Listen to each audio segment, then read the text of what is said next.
আসসালামু আলাইকুম ওয়া রাহমাতুল্লাহি ওয়া বারাকাতুহু। একদিন হযরত সুলাইমান আলাইহিস সালাতু ওয়াস সালাম এক নদীর ধারে বসেছিলেন।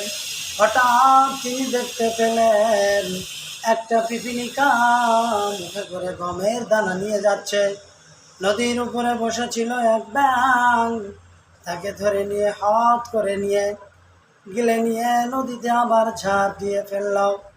হযরতে সুলাইমান আলাইহিস সালাতু ওয়াস সালাম দেখলেন ছোট্ট পিপীলিকা গমের দানা আহারের জন্য নিয়ে যাচ্ছিল, তার মুখ থেকে কেড়ে নিয়ে ব্যাঙ নদীতে ঝাঁপ দিল।